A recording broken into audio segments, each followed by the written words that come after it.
One of the many benefits of making ACH payments is that when they fail, you know almost immediately. And while they fail far less frequently than checks get lost, bounced, or are stolen, it does occur. And when this happens, the ACH payment is returned, hence the term ACH returns, which you'll see a lot of. A good understanding of why returns occur will allow you to create a process that minimizes returns and allows you to respond quickly when they do fail. Today, we'll discuss the most common reason for ACH returns, and then we'll take a look at best practices to minimize returns from happening in the first place, as well as what to do when an ACH payment is returned. Let's get started. Let's take a look at why ACH payments sometimes fail. There are a number of reasons ACH payments fail. Here are some of the more common ones. Let's start with the one that you think would never happen, but it does. Reason number one is insufficient funds. This occurs when the account from which the payment is being drawn does not have adequate funds to cover the transaction at the time it hits the account. Remember, an ACH can be a debit or a credit transaction. And while you would think that no one would authorize any ACH transaction without adequate funds, it does happen all the time. And before you get into a huff with the supplier over this, remember, everyone makes a mistake from time to time. Reason number two, stop payments. Do these happen? Yes. While they may not happen frequently, they do occasionally occur. If an account holder has placed a stop order on a particular payment, the ACH debit and ACH debit will be returned. Reason number three, account viability issues. Payments are returned if the account number provided is problematic. This account might not exist, the account number might correspond to a closed account, or it may simply be invalid. This could be due to input errors, the closing of accounts, or other administrative discrepancies. If you've been making ACH debit transactions against a supplier's account and they've had a fraud and forgot to tell you that they closed the account and opened a new one, this is going to happen. A more likely explanation, though, is that there was a data error when entering the account number in the first place. But as we'll discuss shortly, you can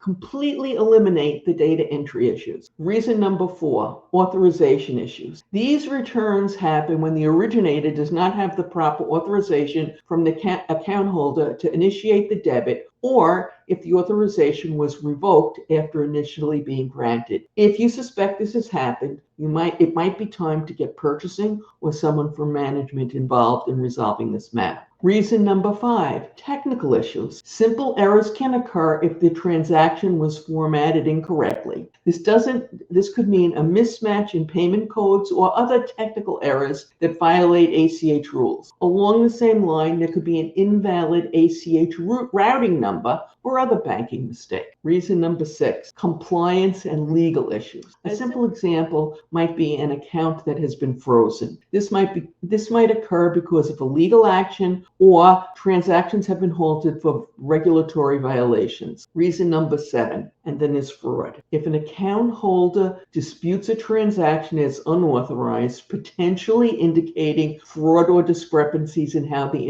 entries were processed, the transaction may be returned. So what can you do about this? Let's talk about some action steps you can take to minimize ACH payment fails. First, I want you to notice that I didn't say eliminate them, because speaking realistically, that's not going to happen, but we can minimize them. So what can you do? Step number one, use pre-notes. Now, you may have heard this referred to as the penny test. Basically, this involves testing the data provided using only a few cents before using it on a real transaction for a lot more money. This also helps slightly with weeding out fraudulent accounts. The pre-note, by the way, is not always for a penny. It can be for a few cents. By running a small test transaction, you can make sure that the account data is accurate, as well as test the validity of the account without having thousands, if not hundreds of thousands of dollars at risk. You may also have heard the penny test referred to as small value testing, sometimes called smoke testing, or perhaps penny drop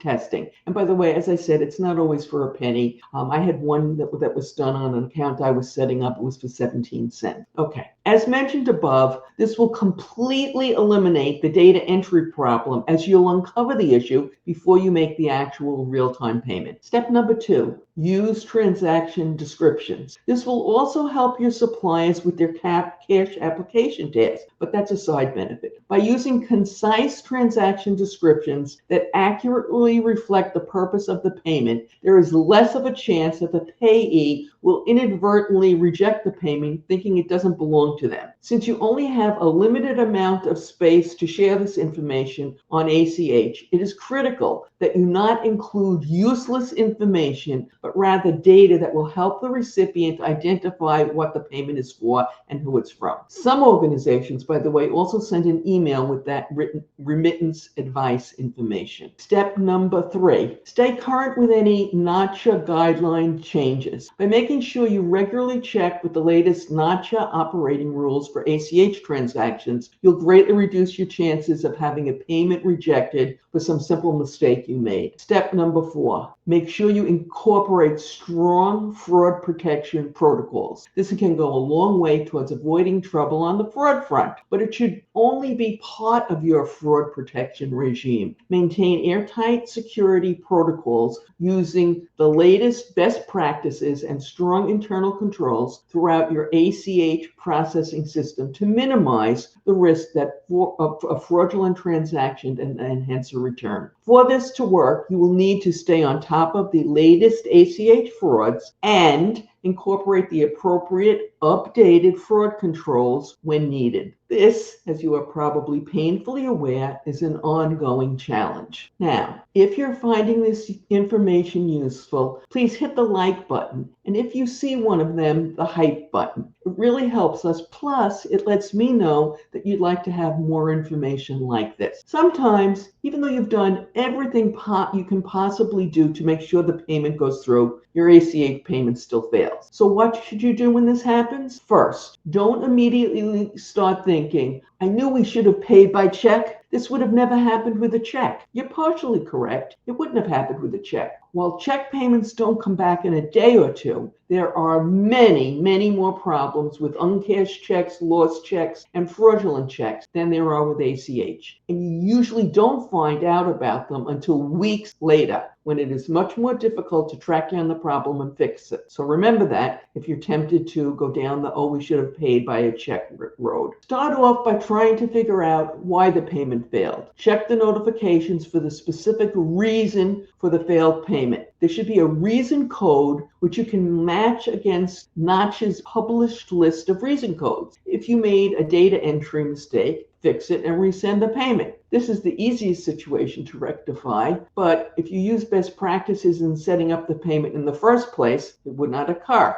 Also, if you did the penny test that we talked about earlier, this also wouldn't occur. If you're making payments in a timely manner, you may be able to fix the error, if it was your issue, without the supplier ever even knowing that you made it. But let's assume the error wasn't on your end. That's my favorite way, by the way. It's always someone else's fault. Once you've figured out the reason, contact the appropriate party to get the matter fixed. Was the bank account closed? Contact the payee to get details of their new account. There's a good chance it was closed due to fraud, and in their haste, they did not notify those making ACH payments into it. If there's a new account, don't forget to do the penny test before making the payment. And of course, update all your records. One last issue to consider. If you allow ACH debit transaction against your accounts, remember to update those who regularly initiate transaction against your accounts should you need to close that account and open a new one. It's easy to forget. It's not good for vendor relations to have your payment bounce, and you can expect an angry call from the supplier. Yes, they should be understanding, especially if there was a fraud involved, but as you know, that doesn't always happen. Now, we've talked a lot about ACH debits and ACH credits. Do you understand what the difference is? If not, you're not alone. Click on the link that has appeared on your YouTube screen and is in the description for an explanation. Good luck.